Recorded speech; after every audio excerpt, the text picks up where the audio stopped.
उपमुख्यमंत्री एकनाथ शिंदेंच्या उपस्थितीत कल्याण पश्चिममधील 4 माजी नगरसेवकांचा शिवसेना शिंदे गटात जाहीर प्रवेश।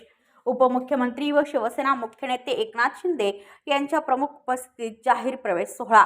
उबाटा गटाच्या माजी नगरसेविका उर्मिला गोसावी, काँग्रेसचे माजी नगरसेवक अरुण किद व माजी नगरसेविका वंदना किद, बहुजन समाज पक्षाच्या माजी नगरसेविका सोनी अहिरे यांचा शिवसेनेत प्रवेश करण्यात आला। आमदार राजेश मोरे, जिल्हाप्रमुख गोपाळ लांडगे, निलेश शिंदे यांच्या उपस्थितीत करण्यात आला पक्षप्रवेश। ब्युरो रिपोर्ट, कल्याण, आपले वृत्तप्रहार।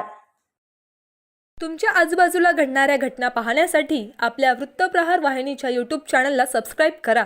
तसेच नव्या व्हिडिओची नोटिफिकेशन मिळवण्यासाठी बाजूला असलेल्या बेल आयकॉनवरती क्लिक करा। प्रत्येक बातमीला लाईक करा आणि शेअर करा।